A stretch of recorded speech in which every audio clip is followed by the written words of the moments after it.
So here we are in College Accounting, Chapter 5, Cash Control Systems, and we're specifically going to be working on Section 5-2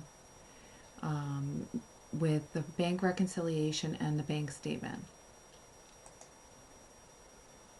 So first, let's have a little discussion about what a bank statement is.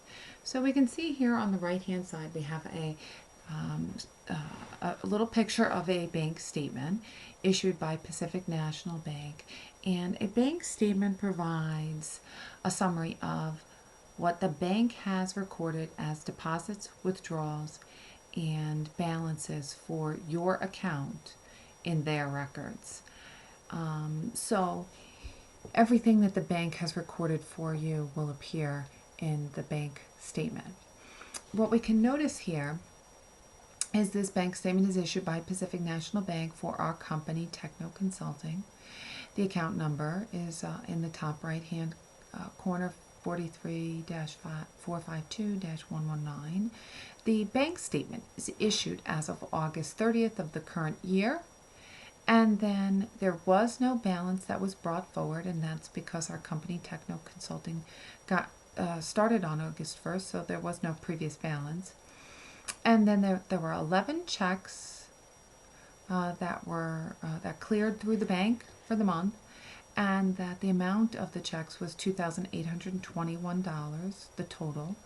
And then there were deposits. There were 14 total deposits that came to an amount of $8,125. We also noticed that there's an $8 service charge, which we may not have known about before, and then that the bank has on record that we have a balance of $5,304, and that's important, and we'll need a lot of this information as we move forward and do our reconciliation. What we will also notice is that we've got here in this column on the bank statement, we have a column with a whole bunch of dates. These are the dates of either deposits or withdrawals that the bank has recorded. In the second column, we see that we have the check numbers, and these are all the checks that have cleared the bank, that have actually gotten cash during the month, and then the amounts of those checks. And this continues into the next column with check number 6 and the amount.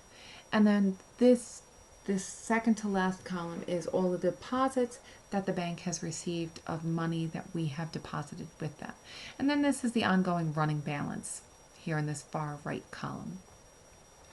So one thing that is interesting is that our bank statement will rarely ever match exactly with the amount of money that we have in our checking account, in our checkbook, or in our checkbook register on that check stub.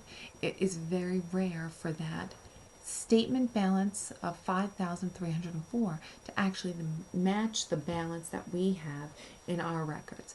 And there are 3 primary reasons for that. The first reason is because of what we call outstanding checks. These are checks that we have written but that have not yet cleared through the bank, meaning the person that we gave the check to has not yet cashed that check. So what we've done, if you think about the process, we go through when we write a check. We write the check number, we write the date, we write the amount on the checkbook stub, and we deduct the amount of that check from the balance that we've brought forward in our checkbook. So before we ever even issue a check, we should technically know whether or not we have sufficient money to actually write that check. So we go through the process of deducting that from our records, and then we journalize that check that we write, and then we post that to our checkbook account or our bank account in our general ledger, and we deduct that amount in the general ledger. So all of those things have taken place before we even issue the check.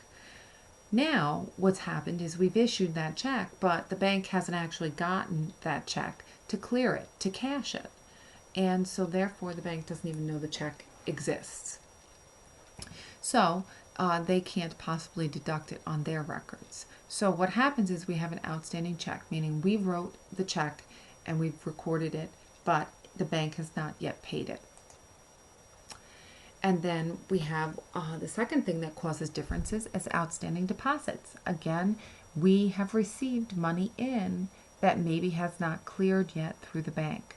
So we deposited the money in our records. We wrote a journal entry in indicating that we received cash. We wrote the amount of the cash into the checkbook stub and added that to our balances, both in our checkbook stub, and then when we posted it over to the general ledger, we added that into our general ledger.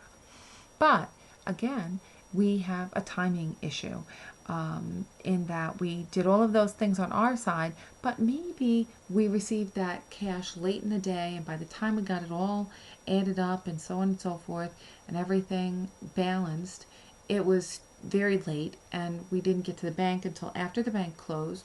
So we left the money in the ATM machine, and so therefore it hasn't been processed through the bank yet, and the balance that the bank has for our records is slightly different than our records.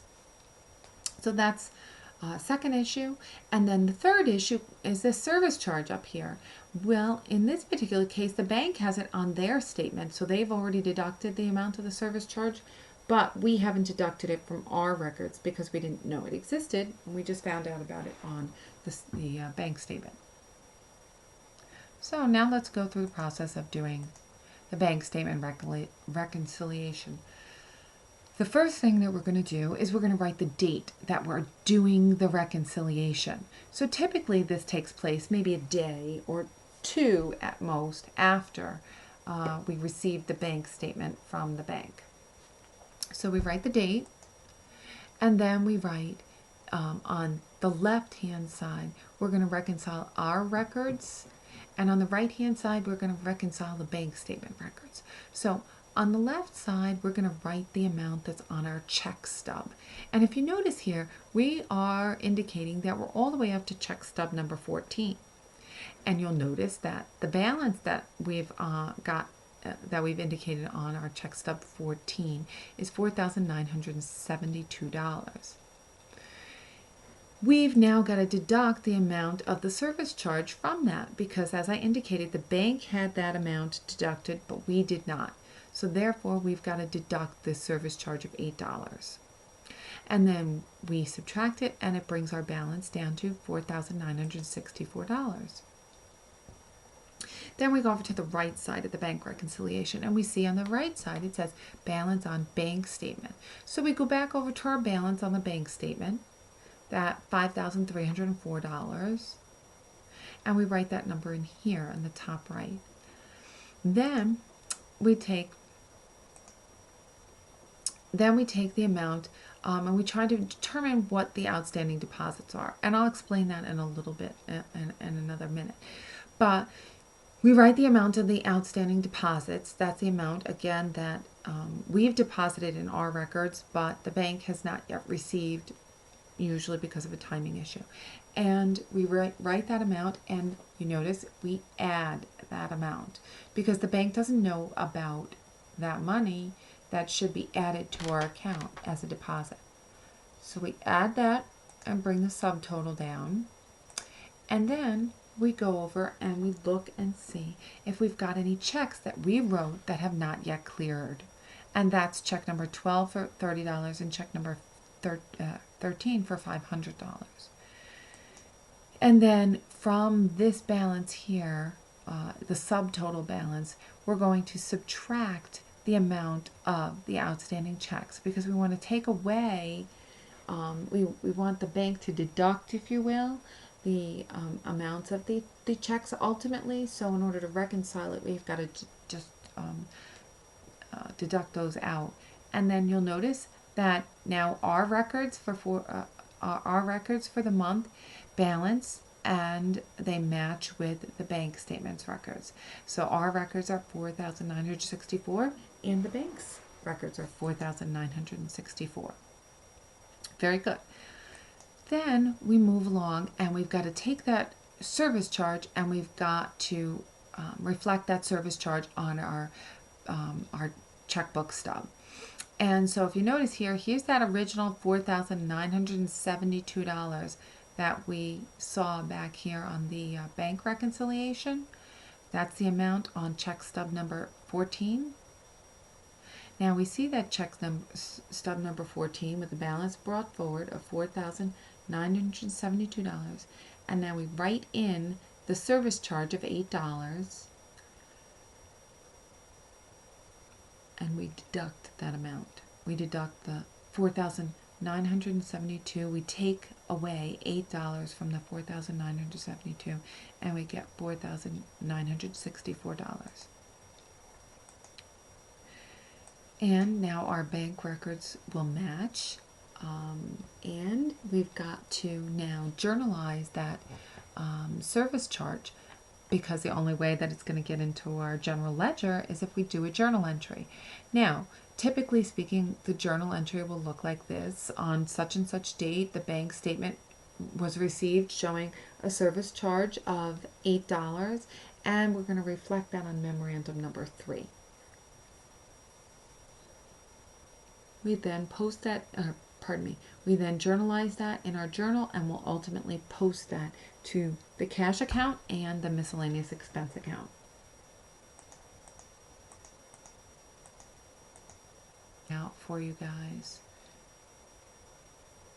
So back here on this bank reconciliation or bank statement page, I just want to point out a few things with the amounts.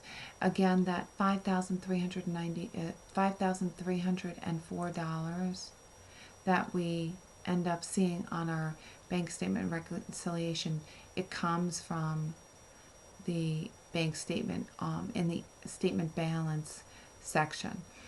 And then if you notice here in our column titled checks, you'll see that the checks that cleared, check number 1 for $275, check number 2, they're out of sequence, checks number 3 and 4.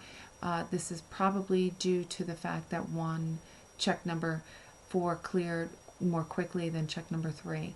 The same here with regard to 5 and 6. They're both a little bit out of sequence.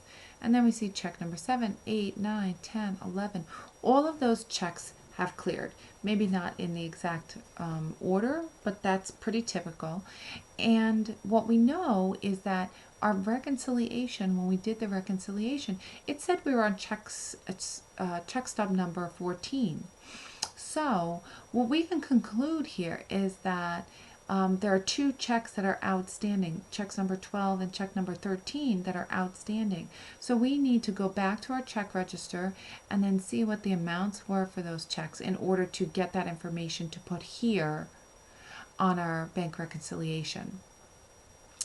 Additionally, with regard to the outstanding deposit, typically it's going to be maybe the day before the end of the period, right before the bank statement was issued, because it's usually a timing issue.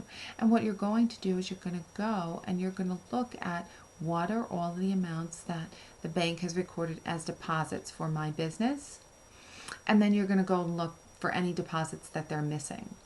And you can see here on our bank reconciliation that they noticed, whoever was preparing the bank reconciliation noticed that the amount on August 31st for 190 had not yet been processed through the bank. So that's basically what you would do to get those those pieces of information in the real world. Okay, and that just concludes our section 5-2 for this chapter.